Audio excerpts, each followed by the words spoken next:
This podcast is brought to you by the Islamic Center and NYU. For more information, visit our website at www.icnyu.org.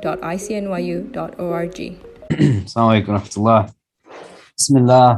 Bismillah, walhamdulillah, wassalatu wassalam ala rasulillah wa ala alihi wa sahbihi wa man wala. So I thought today, instead of looking at one specific chapter, so we've been kind of coming on and off, we've looked at Surah Kawthar and Surah Ikhlas, kind of broke it down in depth, the grammar, the words, kind of some of the meanings. So I figured they're the two surahs that most people recite in their prayers, really short, right? Qul huwallahu ahad and inna a'tainaka al-kawthar. And there's no shame in that. We talked about a lot of the hadith where there was companions of the Prophet ﷺ who would recite these chapters regularly. And then we looked at Surah Quraysh the last time. And so today I thought we would look at two sets of verses that are in different chapters, but they revolve around guidance.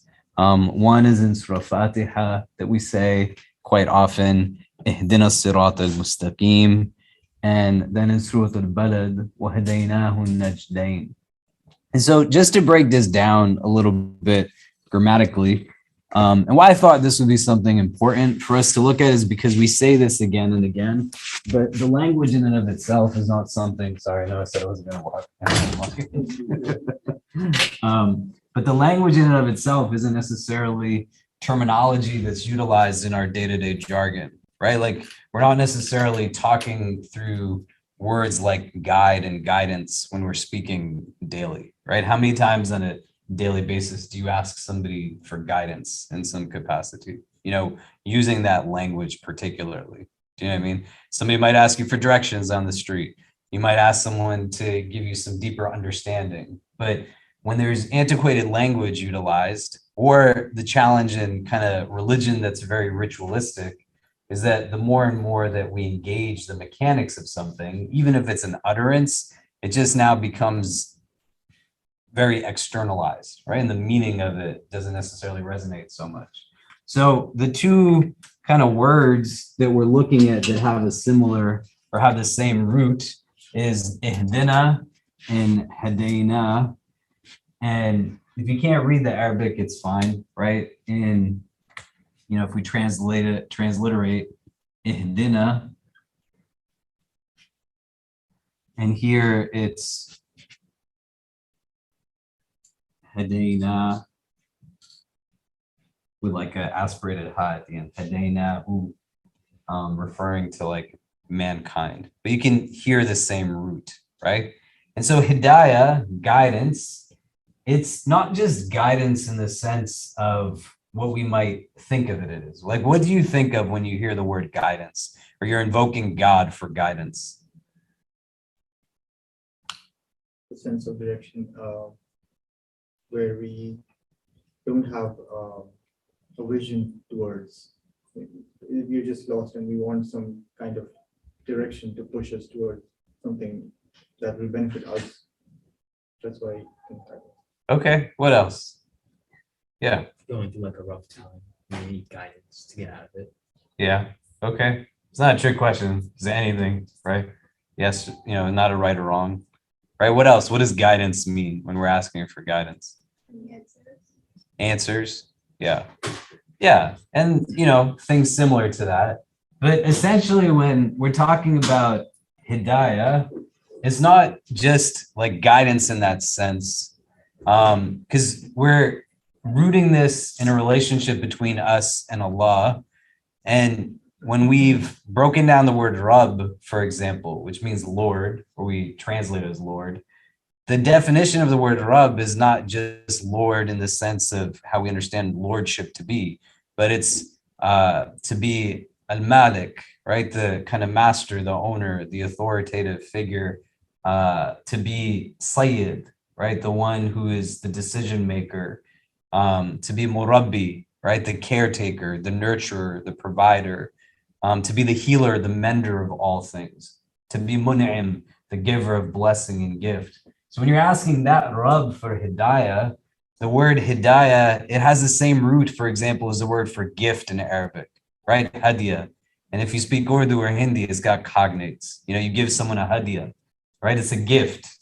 And so this word, hidayah, has an air of gentleness attached to it. So it's not just guide me, but guide me gently, right? Guide me the way that the Rabb who loves you more than a mother loves his child. You're asking for guidance in that sense.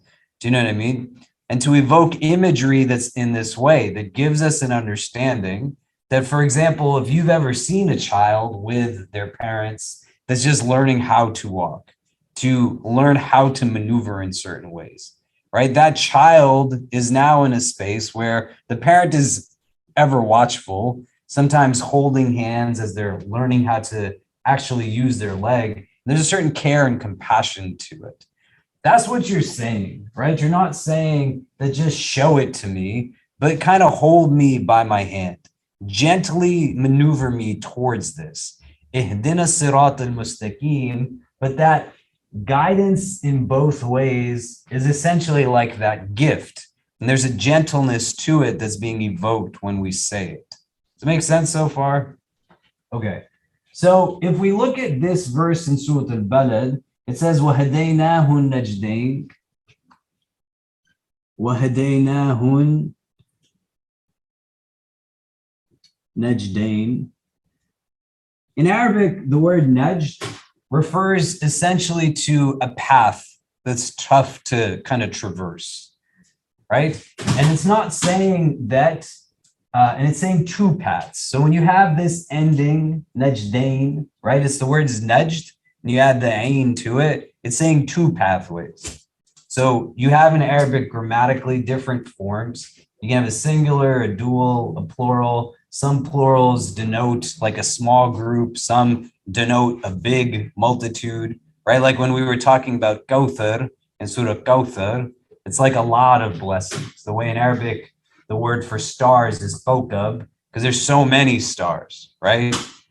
You see?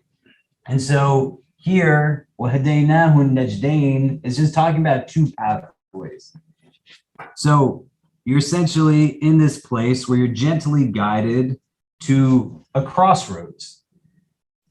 But here we're talking about ihdina sirat al-mustaqim. So you guide us to the path that's straight. Sirat we'll talk about in a little bit more detail in a bit. But essentially you're asking Allah every day, 17 times a day, take me to the straight path. And Allah is saying, وَهَدَيْنَاهُ النَّجْدَيْنِ, I brought you to a place where there's two of these. Does that make sense so far? Why do you think that is? Why are we asking Allah to give me one path and we're being brought now to a place that there's a divergence? There's two kind of options. What do you think? Why don't we do this? You just turn to the person next to you, right? And talk to them. What's going on here? So this is Surah Fatiha. This is Surah Al-Balad. It's a shorter chapter towards the end, right? Ihdina sirat al-mustaqim wa hadaynahu an-najdain.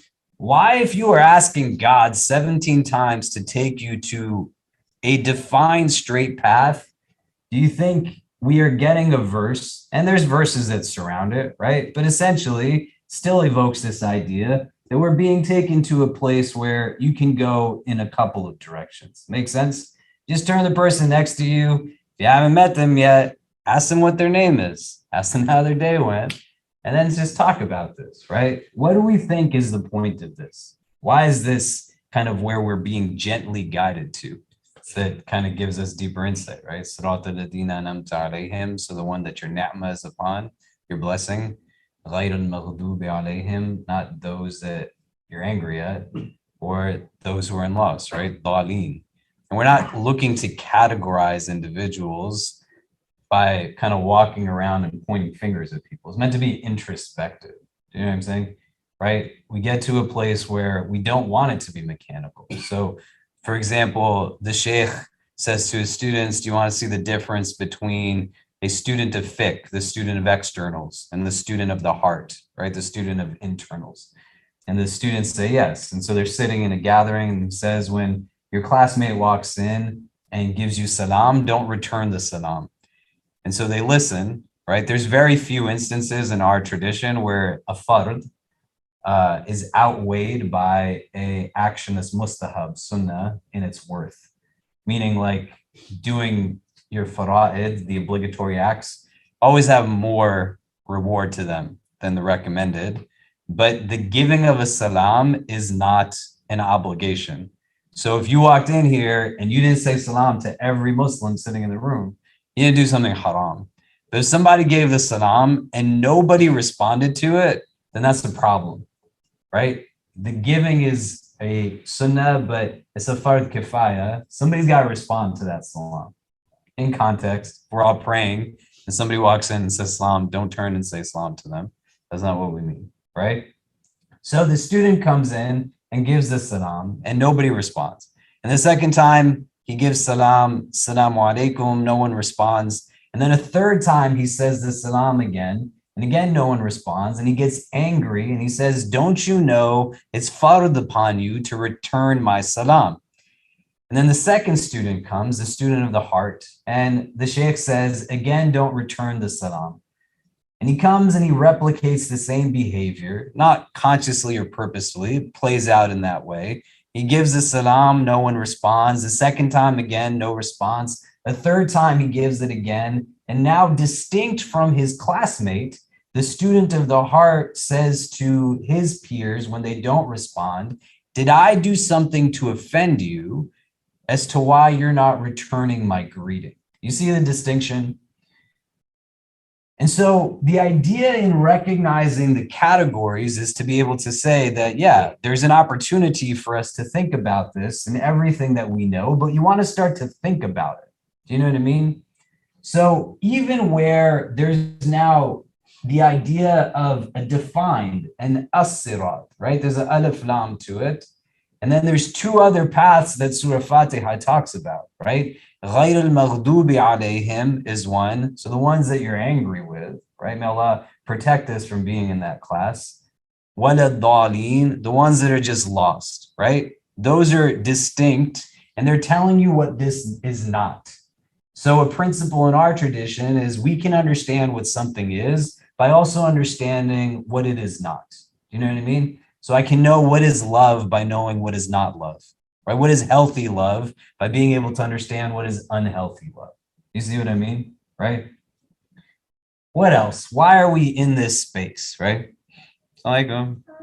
Guys, this is Amani.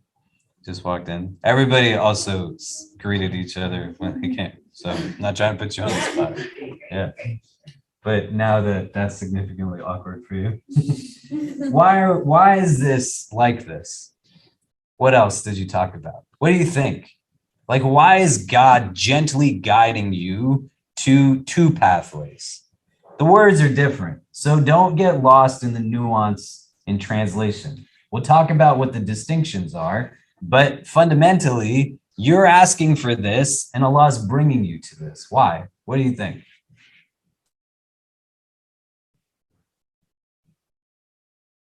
Perhaps like an element of choice that he wants you to be, responsible for your own choosing. Choice, yeah. Accountability is a huge part of our religion. There's a paradox in our theology that there's divine decree, but also within that there's human agency. So we're not people who are absolute in either end of the spectrum, but fundamentally recognize that you get to choose.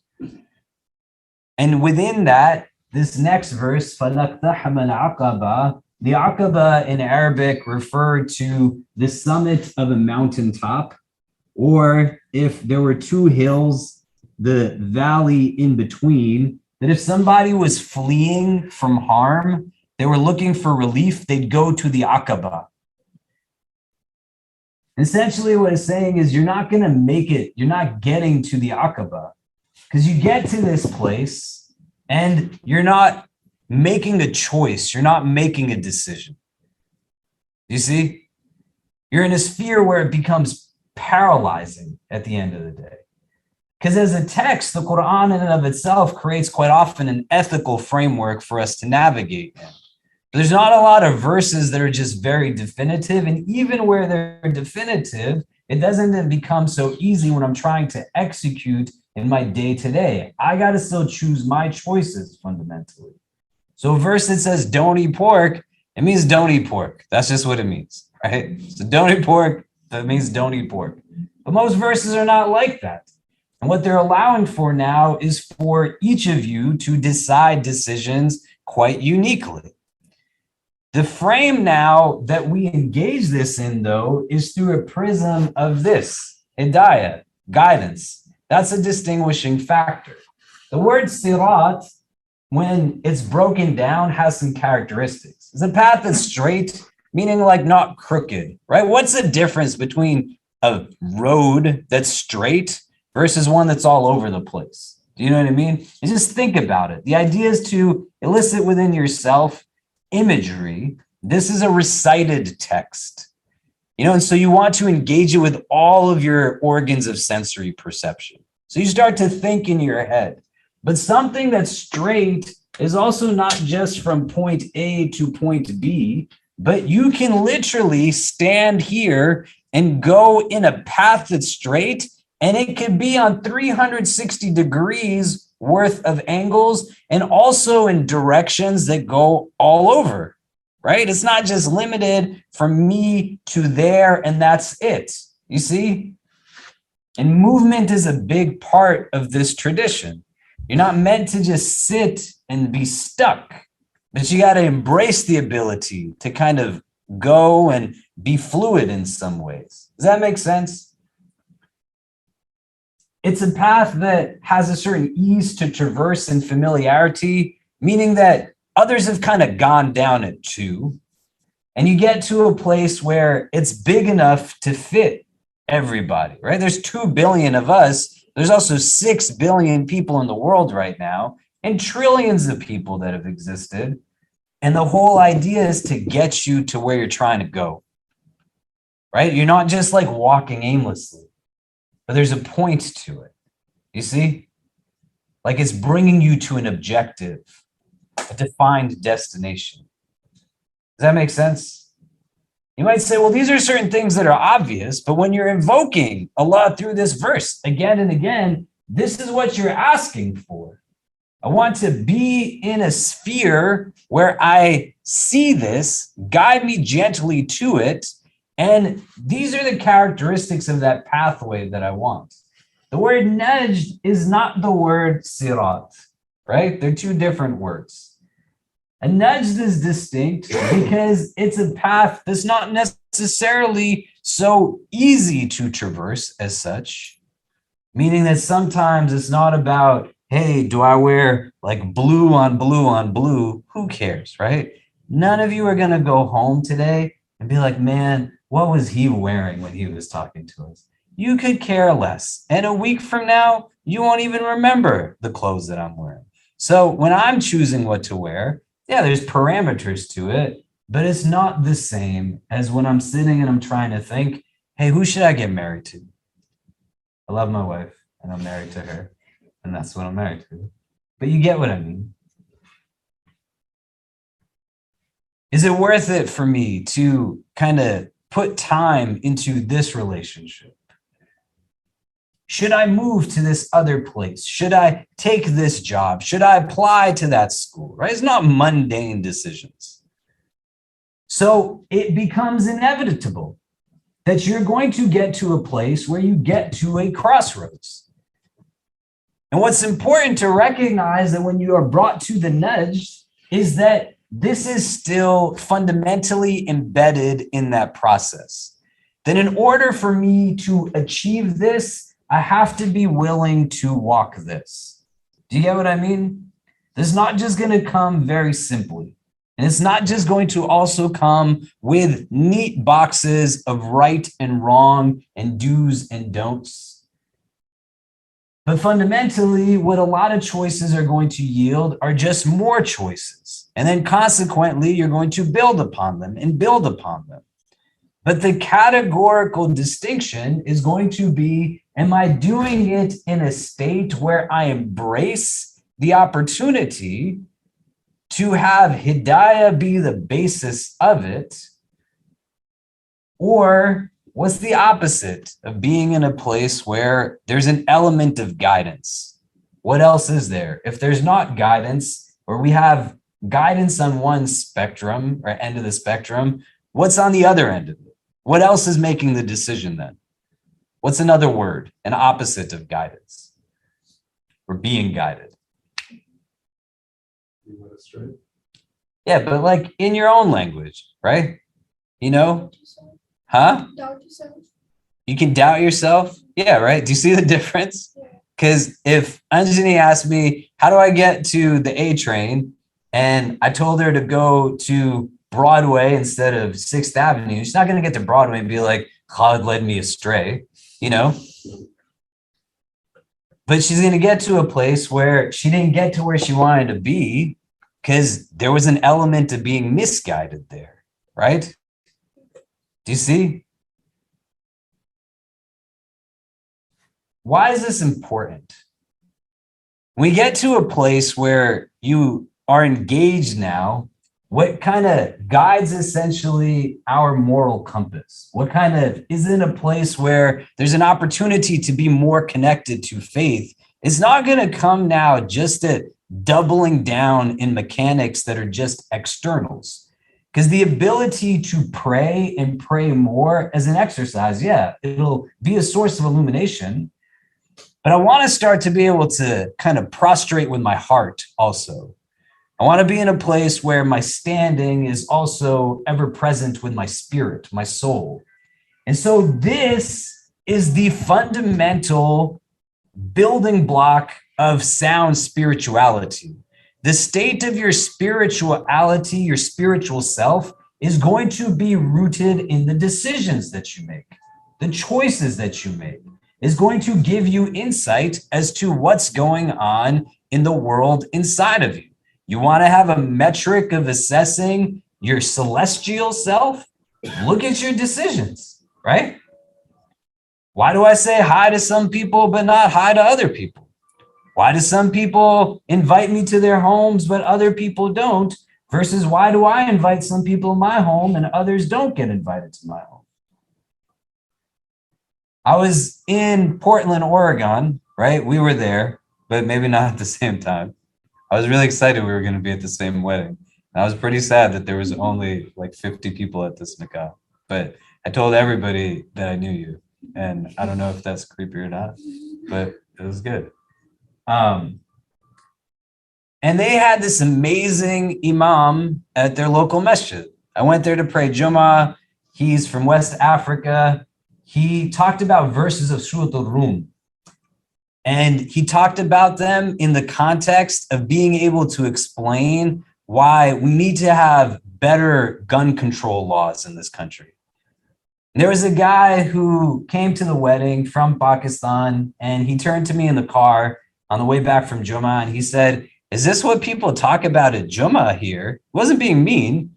I was like, yeah. And he was like, in Pakistan, this is not what people talk about.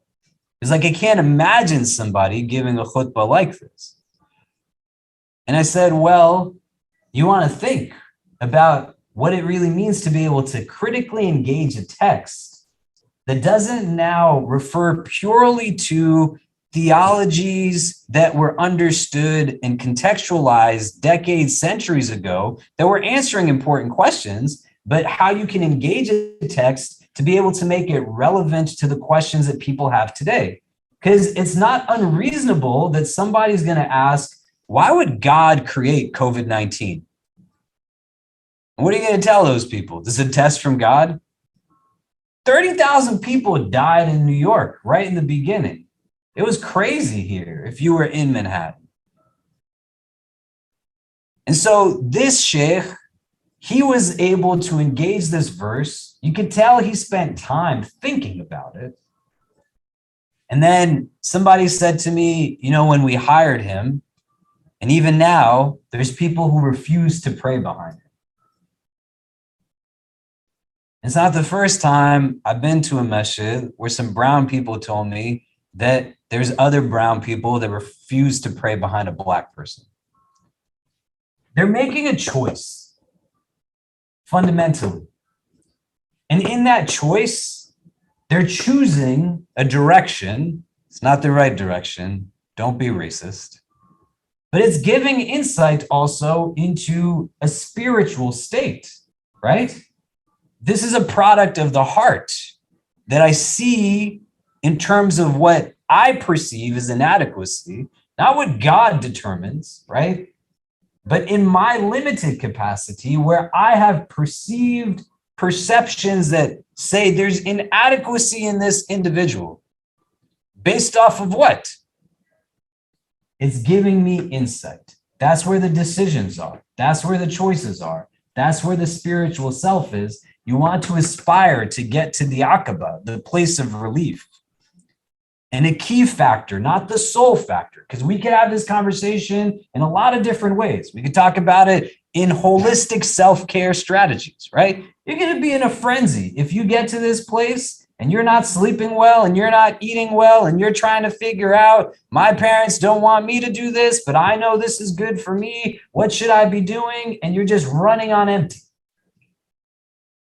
You can talk about it from the perspective of pure like rote knowledge, right? Having information and being informed, which is different from hidayah, guidance, because this doesn't say, give me ilm. It's talking about something else. Words are important. But fundamentally, you need to know certain things, right? She needs to know the information to get her to the train station. But what's going to help her avoid the people who are selling weed on the way? Or the people who are saying, hey, come into this bar? Or what's going to help her to look past the people that might talk to her differently because of the accent she has or the color of her skin is not going to be ilm. 2 + 2 = 4 is not going to be the variable that helps in those situations. The hidayah, the gentle guidance from God, will be one of the factors that helps in that way. Do you get what I mean? When I'm asking Allah to give me hidayah, what does this assume? What is it that I'm really asking for? What do I have to be ready for? Do you understand the question? Right? Like if I ask God that, Ya Allah, help me to build a masjid in Manhattan, then I got to be ready to deal with running a Muslim community in Manhattan, New York, and everything. And not just dealing with amazing people that are part of the community, but raising my kids in Manhattan, being in a marriage in Manhattan, trying to figure out how to connect to family that lives in other parts of the world as I reside in Manhattan, right? You say yes to something, you're inadvertently saying no to something else. That's just how it works. So if I live in Manhattan and build in Manhattan, then I'm not living in Arkansas or building in Arkansas, right? And why you want to think about this is because you don't want to ask for it and not be in a state of awareness. You see what I mean? So I want you to turn to the person sitting next to you. Again, it can be in groups of 2 ideally, but 3 is fine. You want to just talk everybody, that's fine too, right? And I want you to come up with at least 5 things that this means. When you're saying to Allah, Ihdina sirat al-mustaqim, what are you asking wholly in terms of that kind of evoking? What am I really asking God for at that time? Does that make sense? Does it? Yeah? Okay, so turn to the people next to you. What is this really saying to me? Ihdina sirat al-mustaqim. What am I asking Allah for when I'm asking him for this type of guidance? And then we'll come back and discuss. So strength, right? Why? Like think about when you've ever had a tough decision. What does it feel like? What does it do to you as a whole person? It changes you. In what way? It feels like we're falling apart. You're falling apart? What else? What were you saying? How does it change you? Like if you're letting go of a bad habit, you have to resist it and then also replace it with something else, which both of those things are painful. And they require you to sort of like change your mode and how you operate, how you understand yourself. And so exactly that, like you have to have the patience to receive the ability to become like anew. Yeah. Movement creates exhaustion, right? And you might say again, well, that's obvious. But then think about the inward movement. It's going to also make you tired. And there's going to be things that get in the way. Ihdina sirat al-mustaqim is not just pointed out to me, but that gentle guidance is so that you're not going at it alone. And you recognize that Allah is with you. What else do you need? And so in that, you're asking for perseverance, strength, but you're acknowledging there's going to be obstacles in the way. There's going to be things that come up in the way. And so, ihdina sirat al-mustaqim, help me to keep my eyes on the goal. And that whatever comes up in the middle of it, let me be able to meet those barriers. Let me be able to engage in that struggle so that when the weariness comes in, when the agitation comes in, there's still a sense of calm that I'm meeting it with. Do you get what I mean? Right? It's all of those things. What else? What else are we saying? Anything else? I wrote some stuff down. There's no way that no one can think of other stuff. Come on, guys. So you're thinking about the focus on the goal. And what did I say before? Oh, the capacity for the guidance. Strength to follow it. It's not easy, right? Right? It's really hard sometimes. Like, you know what you should be doing, but it's not easy. It's difficult. It's okay to say that, right? None of us in this room are 6 years old. And that's not meant to be judgmental, but to get to a place where meeting the crossroads in a decision making is a spiritual opportunity, an opportunity for ascension.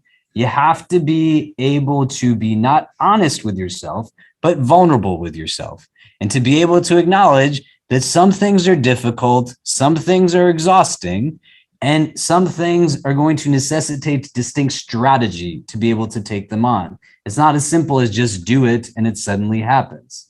Do you know? And so to be able to follow through with it, I know that that person is not good for me, but I still keep going back to them, right? I work with a lot of survivors of abuse. May Allah make things easy for them. And there's a high rate of return back to your abuser. And it's tough. It's real difficult. I wouldn't put that on the survivor. Who I would put that in terms of the strength to follow it on are the communities that don't build the resources to support the survivor. To be able to have the strength to dig deep in your pockets and put the wealth into building the services and institutions.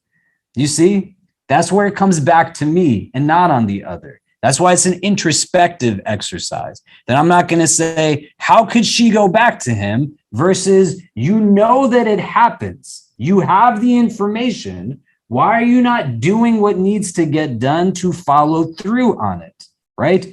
Build what you have the capacity to build. And don't make elementary somebody else's life and an understanding of this religion by engaging platitudes to say and justify why you're not doing what you have the ability to do. It takes a strength to follow through on guidance. Yeah? What else? You're asking for support to get you to the goal? Yeah, great. Support to get to the goal.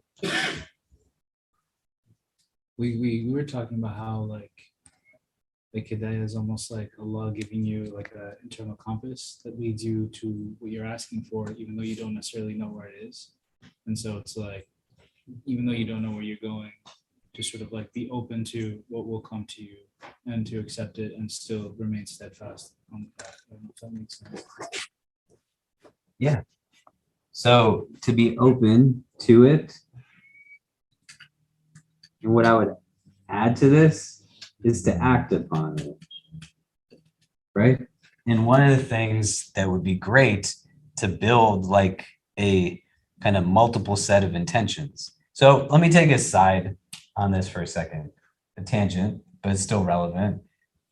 Our tradition is rooted in the idea that like intentions become the basis of actions, right? إِنَّمَا الْأَعْمَالُ بِالنِّيَّاتِ. An amal is distinct from a fa'il, which are both like actions. But the distinction is that the amal has consciousness to it, right? The intention makes you aware of why you're doing what you're doing, you know? Whereas the fa'il is just done, and it doesn't need you to be consciously present in order to do it.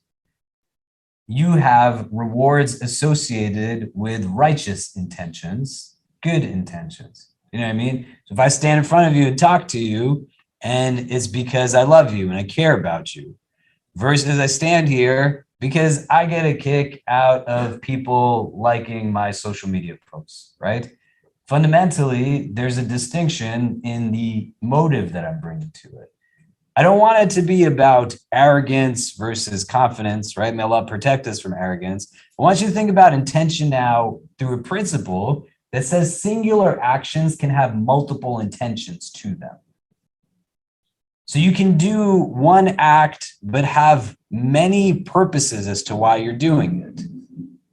And we want to be able to understand at a deeper level, not things that require us to memorize the whole book, but to just go back to the things that we already know and to be able to connect with them through a different prism. You see what I mean? I'm going to throw a couple of other things out here to just kind of get our minds flowing, right? But one of the things that we're also asking when we ask for this, I'm just going to go backwards now, is, you're asking like for a want. You want to be guided. Do you get what I mean? Like I want to have a passion for it, right? I don't want to be miserable about it. Like this sucks, but like just, like guide me. But I want to have a desire to be in a place where there's like light that's there. I don't want to run off of default settings. I don't want to be just a body that's floating randomly here or there. We're living even worse, like stuck. Every single day is the same day, again and again and again. It's all the same. It's not even just the same job and the same acts. That's what I'm saying. It's the same worries and the same anxieties and the same issues and the same stresses and the same preoccupations. And here, ihdina sirat al-mustaqim, I'm saying that give me the capacity, help me to act on what it is that you're showing me, and also make it something that I actually love to do, right? Give me like a passion for it. Do you know what I'm saying? I want to move. I want to get stronger. I want to get better. I want to grow. I want to be in a place where I'm reaching these destinations, these goals, these objectives. And I can feel exhilarated through it, right? And it's all in this idea of ihdina sirat al-mustaqim, ihdina. You see? What else comes from it? What other thoughts?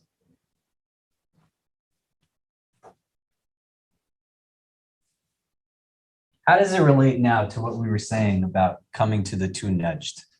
Like I'm at this place, I can go in two directions.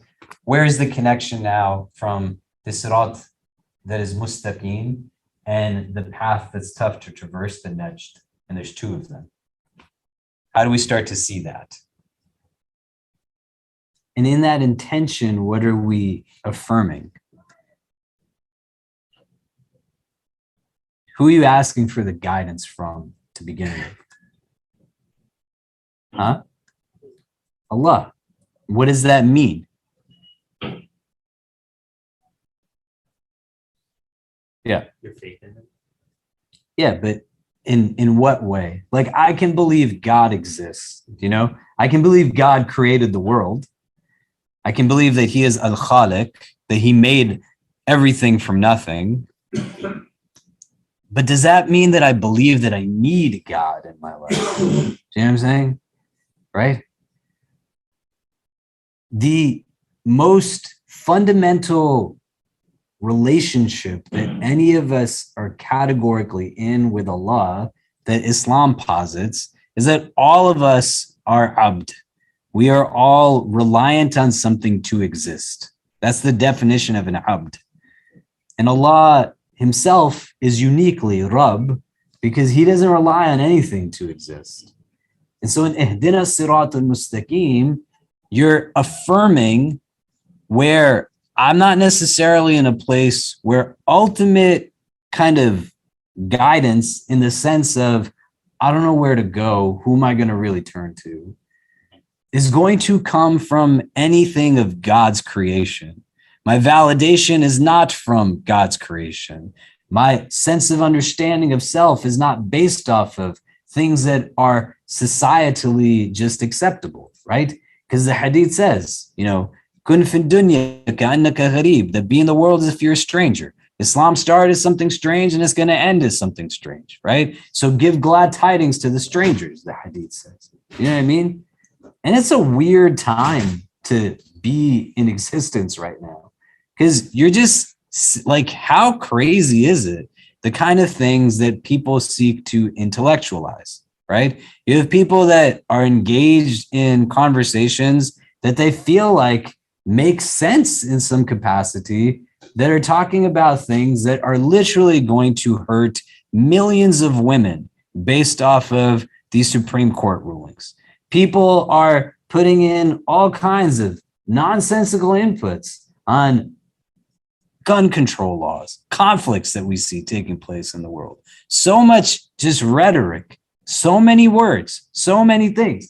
The verse before this, وَهَدَيْنَاهُ النَّجْدَيْنِ, it says, أَلَمْ نَجْعَلْ لَهُ عَيْنَيْنِ وَلِسَانًا وَشَفَتَيْنِ, that did we not make him with two eyes as well as with a tongue and two lips, right? Giving an understanding that you have everything you need, organs of sensory perception. You get eyes to see with, a tongue to talk with, to communicate and be a means through which you can understand what's going on in your heart by the utterances that come, and lips to protect that tongue from saying anything foolish. And then you're brought to this pathway. And it's just like stupidity upon stupidity upon stupidity in these millions and billions of words that are being written down. And that's where it comes, Ihdina Sirat al-Mustaqim, that fundamentally you're connecting to God, but there's elements of things that are unseen that you're relenting to in this invocation.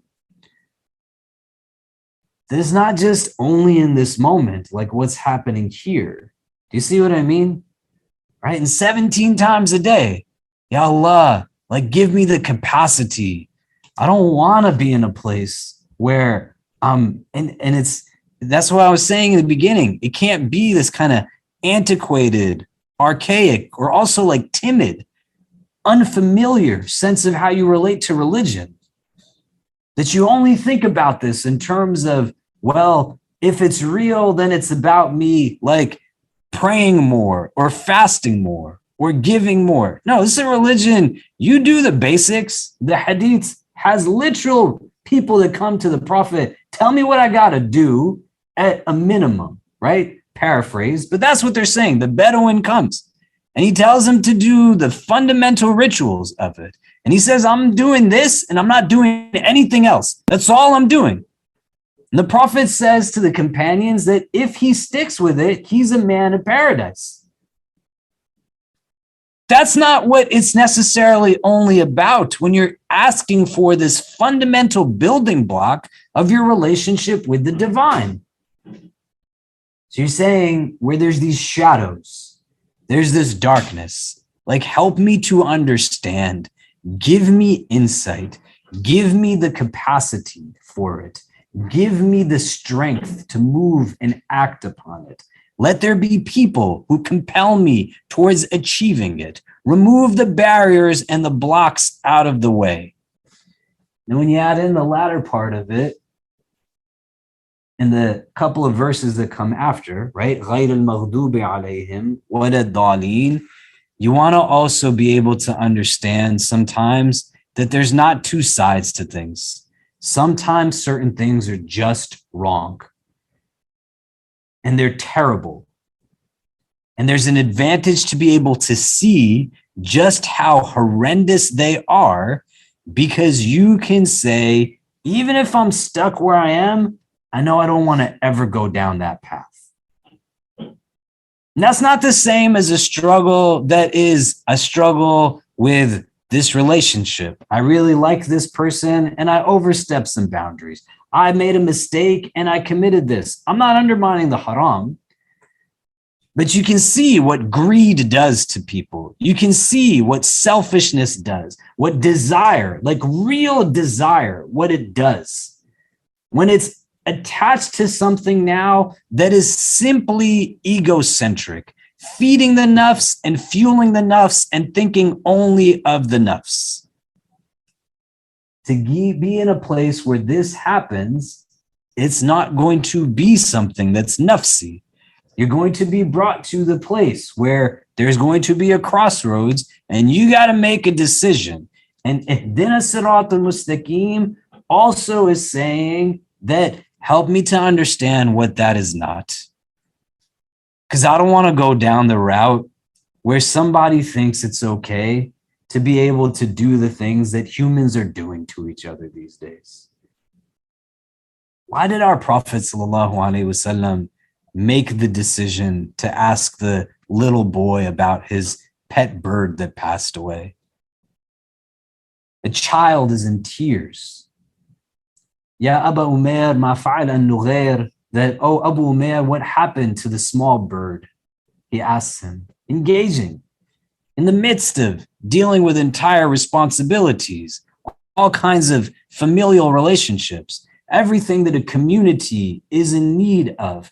One individual is there to answer every question in ways that nobody else is going to ever be able to answer. He's the last prophet.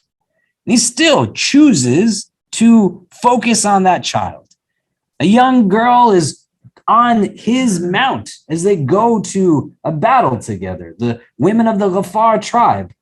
And this young woman by the name of Umayyah bint Qais tells her own story, and she is on the saddle of the Prophet and has her first menstrual cycle while she's riding on the same saddle. She gets embarrassed.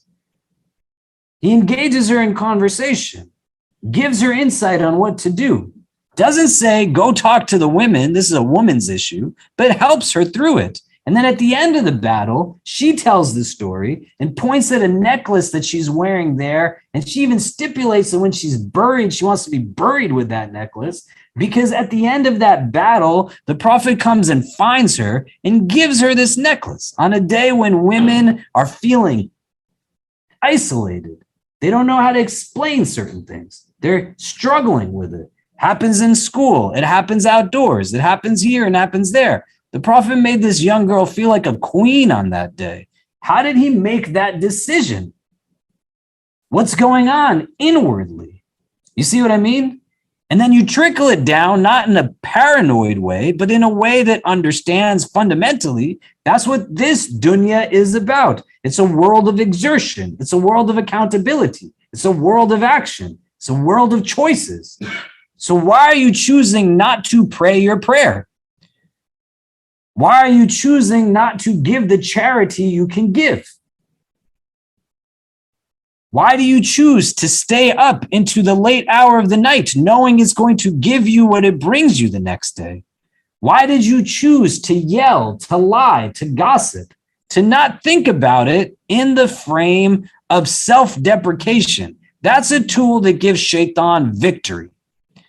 But in terms of when we're asking for the supports that get us to the goal, it's not always just about people, but what you give abode to in your heart. May Allah grant us hearts that are in a state of calm, but they're companions that are from within. And the metaphysical implications that come now from choosing pathways that are other than the Sirat al-Mustaqim. They're going to bear impact. You use the word veer, which is super important in this context, because there's always a way back, man. You can digress and go in a certain direction, but you just got to be willing to admit it. I talked to a guy on the phone earlier today who's struggling with trying to figure out how to appease parents that are unrelenting. And is at a point where it has him running on empty in terms of his marriage to a woman he loves. And he's in this place where he goes and he says, I try to talk to my mother and father. I say to them, what you're saying is not kind. What you're saying is not good. And I said, tell me, man, how is it? He said, well, they both do certain things.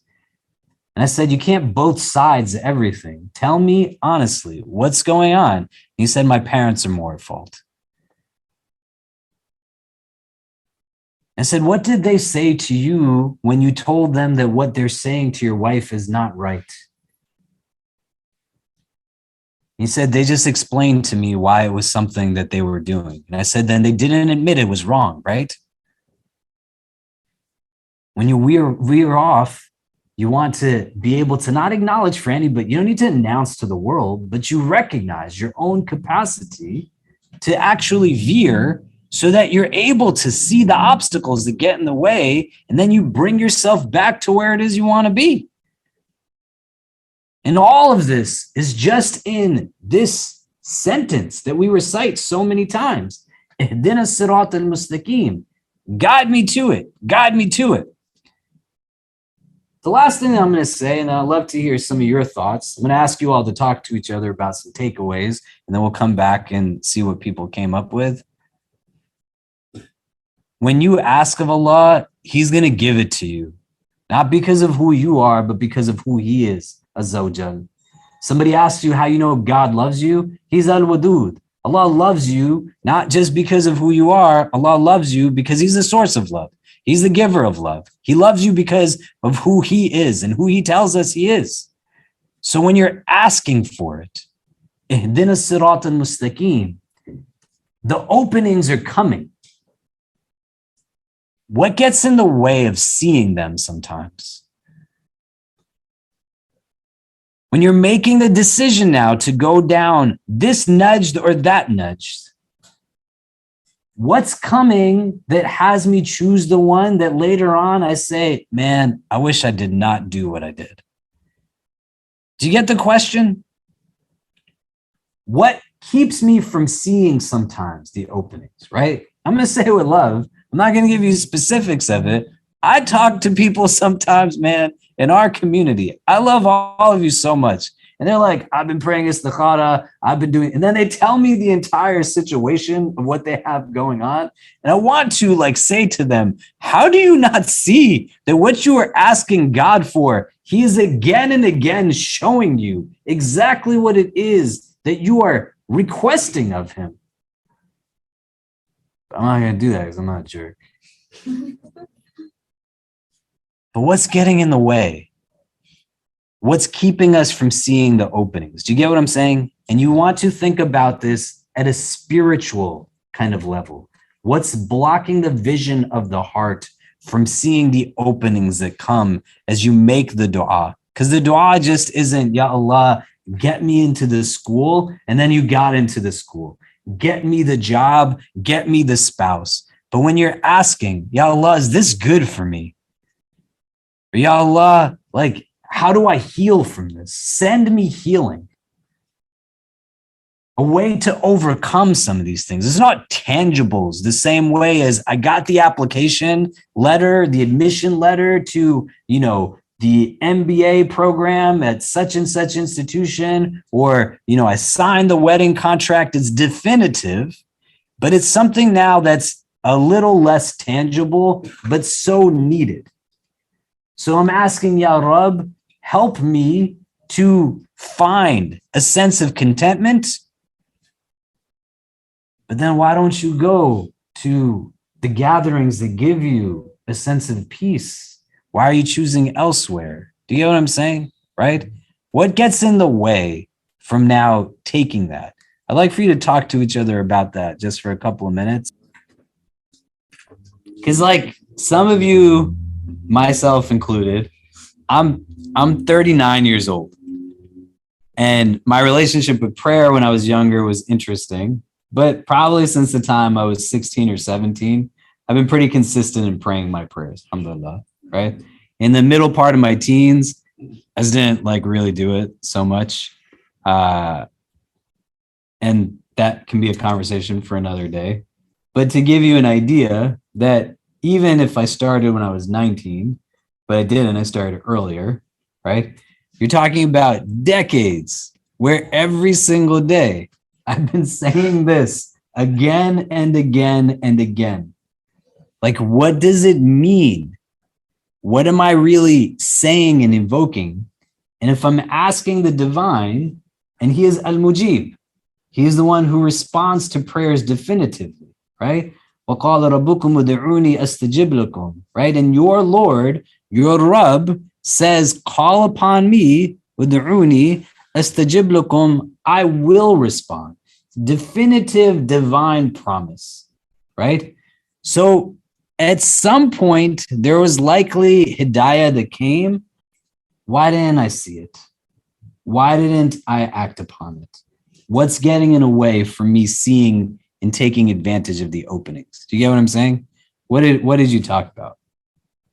All of us function off of principles of mujahada, right? As Ibrahim's talking about, they're inward struggles, right? The idea of ease is in matters that are external. You take external eases, but the inward is going to be a struggle. And that is intrinsically linked to this idea that we're all socialized with core beliefs cognitively. And it's not a core belief that's abstract. I believe in God and angels and books and messengers, but fundamentally we have building blocks that affirm themselves through how we process reality, right? So if I have this core belief that says people cannot change, then I'm going to see the world in a way that it affirms that belief. Whether I act upon it consciously or unconsciously is a moot point. It's there. It sits within me. Do you know what I mean? And for me to learn, I sometimes need to unlearn things. And those beliefs can be about the other. They can also be inadvertently about myself. Because if I'm saying no one can change, I'm also saying I can't change. I'm like stuck where I'm at, right? And that could be rooted not in a core belief that is about change necessarily, but it could be fundamentally rooted in an idea that I'm not worthy of something. I'm not good enough. This is just what I'm going to be. That maybe when I was growing up, somebody just told me constantly what I did wrong as opposed to what I did that was right. I didn't hear the word love a lot as much as I heard mistakes. Do you get what I'm saying? And that's where you don't want to, again, think about it in these ways that are purely self-deprecating, but to be open and vulnerable to like, hey man, somebody put something in my heart. I didn't put it there. I don't want it there, but it's there. What do I do with it? And for me to see it and to acknowledge it. This is why we have hadith that tell us, right, that we're meant to be mirrors to one another, right? The Muslim is a mirror because you can now kind of reflect the other and insight of where they're at. You have a deep bond with somebody that allows for you to be able to be like, hey man, like way out there is kind of your thinking right now. But what is this rooted in? Where's the compassion, the understanding? You see what I mean? And so what we would draw from this is also, you got to have people you talk to, places you can go to self-express. This guy that's on the phone with me, whose parents are just doubling down, he's a grown man. He lives like far away. Why is he on the phone with me? Not that I don't want to talk to him, but he's got nobody to talk to. Who do you go to talk to? That all the clutter that's literally cloaking the vision of your heart, basira, it's keeping you from seeing. It's literally in front of your face. It's all just sitting there, jumbled up. Do you know? So you're saying, ihdina sirat al-mustaqim, but there's other things that are layering that perception, right? And that's a really important one. You know what I mean? Because it's not all because of me why I see things in the ways that I do. Does that make sense? Right? Any other thoughts on this? I want to just be mindful of time. That's more on me. I talk a lot. Do you get what I'm saying? Okay. So a couple of quick things. Tomorrow, Sheikh Faz and I are going to be doing something on the virtues of Dhul Hijjah. You should come to it. There's a lot of people that have RSVP'd already. We're going to have dinner tomorrow. Please RSVP if you haven't, so we can just get an accurate count for food and tell people to come. It's nice to be with people, right? These are kind of gatherings that our tradition teaches us, inshallah, the angels are a part of. Do you know what I mean? To be with people that you've either prayed with in the past, you're praying with for the first time, to have like-minded people sit down with you, engage you. It's a different kind of space. You want to avail yourself of it, you know? Eating good food made by people who love you, that are being served to you by people who care about you. It's just barakah upon barakah upon barakah, right? Dhul Hijjah is really important. And most people, the way they take advantage of 30 days and nights of Ramadan, they don't take advantage of the 10 days of Dhul Hijjah. These are days that Allah swears by in the Quran. And there's metaphysical gain to them, blessing, barakah, right? If anything, people fast the 9th day, the day of Arafah, right? And you should fast that. But there's more 8 days before it. And the day of Eid is also a blessed day, right? It's the 10th of Dhul Hijjah, you know? So same way we're just talking, right? We're throwing up ideas. What does that mean to take advantage of these days? Do you know what I'm saying? Right? And you want to like be bold. God's the one that gave you your creativity in the first place. You're not creating worship. I'll give you an example. We're going to put out an email soon about a member of our community. Her name is Shazia Maiman. She's a nurse practitioner. Some of you might know her. She comes around every so often for things. She started some years ago a toy drive at the hospital she works at, where she's just bringing toys to children in pediatric hospital who were there on the day of Eid. And then in Ramadan, she started to get people to help bring iftar to families who were in the hospital with their children in Ramadan, right? It's not an easy experience. It's lonely. It's difficult. Think about how much you love being with people. If you were here, how amazing was it every night in Ramadan to be with so many people, right?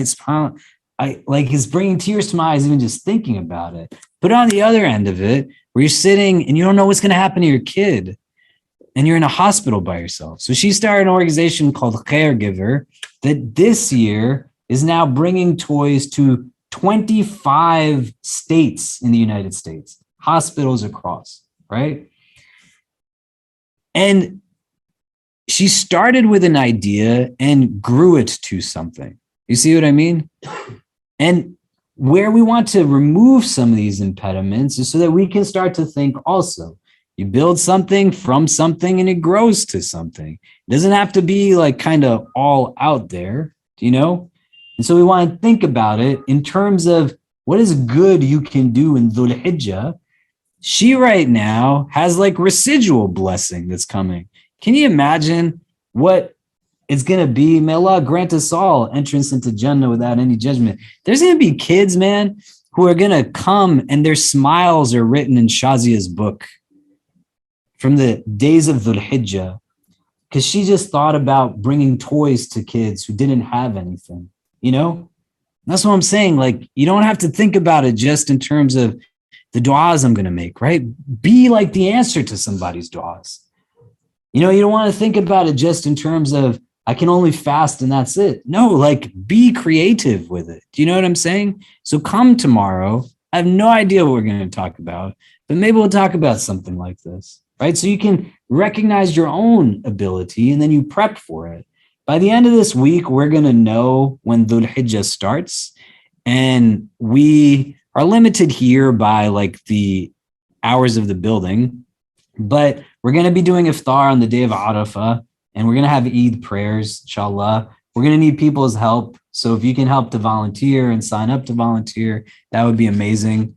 Then on Wednesday, Sheikh Suhaib's halaqah is going to be virtual. And on Thursday, Sheikh Fayaz is traveling, so he won't be doing something in person or virtual. And Friday, the building closes. We're going to have Jum'ah, and we're going to have lunch after Jum'ah, fried chicken Friday. So tell people to come for it. But the building will close, or operations close around 4. So Dr. Marwa's halaqah won't be happening on Friday. But everything will happen next week. We won't meet on Monday because it's July 4th and the building's closed. But come for these other things that we're doing if you can, and tell people to come too. Friday is also Hannah's last day here. So make sure you come and hang out with her. She'll be here in the fall also, but pretend like that's not happening. She's going to be doing her master's here. But it'll be her last day as a member of our staff, inshallah.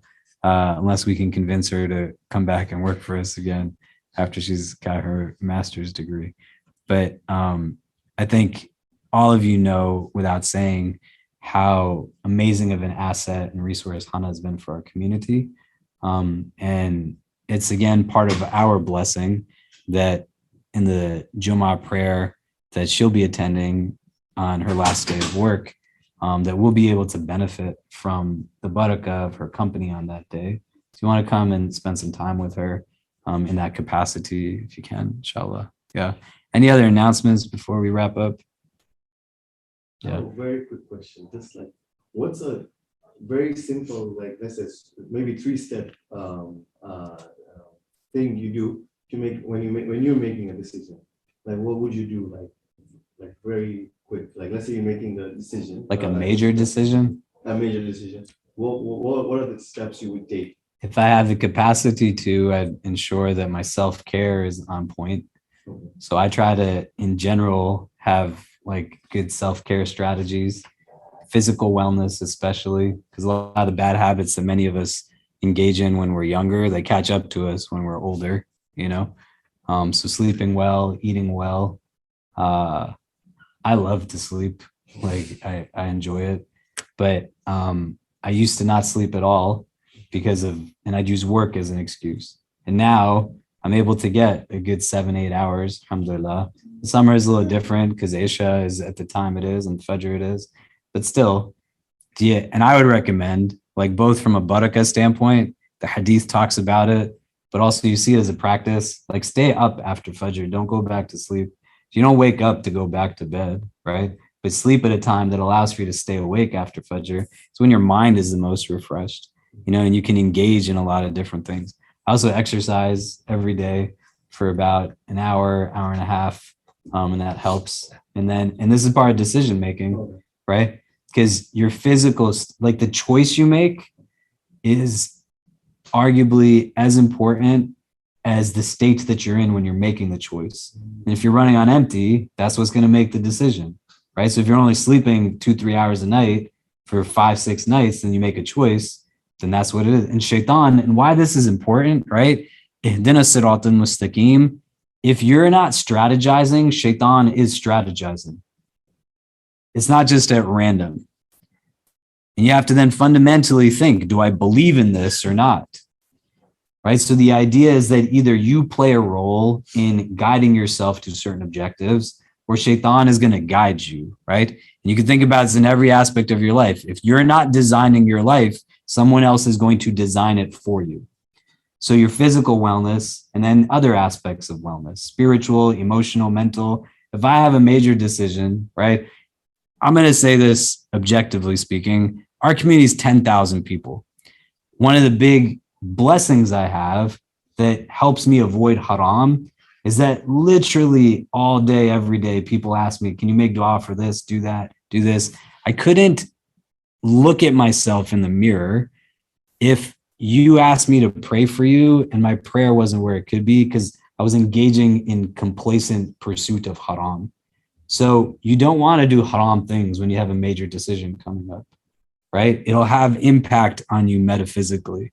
And you attach that also to like what you have physically, because so much of our spiritual diet is attached to what we're literally consuming. So you want to eat what's clean and pure and what's halal, what's permissible, and think about that from a spiritual standpoint. And then the company that you keep also, but resting well. And then a second step, you want to seek like moments of reflection. So you create these spaces, right? I used to go to Sasaki Park where we go sometimes for events, but that was like my quiet place. I wouldn't tell anybody where it was. And now everybody knows where it is. But it's just a nice, like quiet, silent space. Where you are is arguably as important as what you're doing where you are. And solitude is not about being away from people. It's about being away from distractions. So building that in, where do you go to reflect? Where do you go to contemplate? And this is Quran, right? Allah tells us that we're going to be hasty. Why do you have to make the decision right now? And you've probably thought about the decision for weeks, months. You still didn't make it. So if in that time frame where you were just ruminating instead of contemplating, you took some time to just rest, to breathe, to assess where you actually are. If I'm in a place where I'm now not at stability, but I'm feeling agitated inside, I'm going to make sure I'm sleeping well. I'm going to watch like things that I won't tell you what kind of things I enjoy watching on TV, but things that are going to make me laugh. Because it's okay to enjoy something when you're miserable. But if you're just building misery on misery and exhaustion on exhaustion, you're going to bring a debilitated version of yourself to what's going on, right? And so the fundamental idea as a step 3 is to then assess and think about myself in a state of flux and try to think at this juncture, what do I do to replenish myself? So you're not weak when you use energy, but you use strength and expend it. You don't have a mechanism to replenish it. You're going to be tired, right? And then you make decisions in your tiredness. That's what leaves the door open to look back with regret. You get what I'm saying? Does that make sense? It makes a lot of sense. What do you think? No, I was like, let's say you want to make a decision in 10 days from now. So you start like sleeping well for the next 10 days. You keep your spirituality strong for the next 10 days. It gives you the motivation to keep doing the right things up to the point that you kind of make that decision. So you're in the right state to make that decision. Yeah. And then when you're done with it and it feels less heavy, be like, man, why am I only sleeping well for the last 10 days? Let me just sleep well forever, right? Why do I wait till I have a problem to go talk to somebody? Let me go and find spaces of self-expression prior to, right? Let me be regular with habits that I know make me feel. I just went to LA and I sent a text message to like 10, 20 people. And I said, I'm here. And a lot of them were like, aren't you so busy? This and that. I'm not seeing them for them. I'm reaching out to them because I know I benefit from seeing people when I'm in these places and there's familiarity. Any of you move out of New York, I'm going to probably send you messages wherever you end up because I enjoy being in your company. And I can block out foolish ideas of, well, if they're not reaching out to me, then, you know, they must not really care. That's stupid. That's all coming from shaitan. You know, something's beneficial for you. It's not hurting you or hurting somebody else. It's not haram. Then engage it, right? Overcome these voices. Do you get what I mean? And then it's simple things. I'll tell you, man, I was telling these guys before I got to LA and did this event. And then yesterday I was flying back here. I got on my plane. It's supposed to be a 4.5 hour flight from Los Angeles to Newark Airport is where I landed. It took me from the time I got on the plane till I got to the airport about like 10 or 11 hours, right? We sat on the runway for 2 hours. I fell asleep. I woke up. We still didn't move. I don't know what was going on. It's like, we're here. And the guy next to me was like, nah, man, we didn't even go anywhere yet. And then they said, we're going to go towards Canada. And then on that, because there was some storm that we just figured out was in the Midwest, not in New York. And then they were like, we can't go this way anymore. So then they flew down towards Texas, went up from Florida. And I was telling the people who were here earlier, I could have gone to like Medina in the amount of time it took me to get home yesterday from this place, right? But when I got home, I still like smiled at my wife. I woke up this morning and I joked around with my son because I'm not going to let something as foolish as having no self-care then allow something as silly as sitting on a plane. Just think about how miraculous is it that you can get into a vehicle that flies you across the skies. And all these people are sitting and they're like irritated. Oh man, I can't believe we got to the gate and we were pulling up and then we stopped and the pilot is, he said, there's another plane in front of us. Everyone's like, oh man, this is terrible. I was like, what are you talking about? Right? Because I got to watch the end of the movie that I was watching. I was like, this is great. But the paradigm shift is rooted in the state of the inward. It's like when I take my kids and there's an ice cream truck and there's 40 people in line. My one kid's like, I'm not waiting in line. And the other kid's like, I'll wait in line. And then the kid that waited in line gets ice cream. And the other one's like, I wish I had ice cream. One saw the ice cream, the other saw the line. And the self-care is going to help you see the destination, which is the idea. Ihdina sirata mustaqim. It gives you a sense of the destination. Do you get what I'm saying? And what gets in the way, you have to be able to assess sometimes, right? Assalamu alaikum. If you would like to listen to more, please donate to www.icnyu.org/donate. For more of our virtual programs, go to www.icnyu.org/classes. If you have any questions, email us at info@icnyu.org.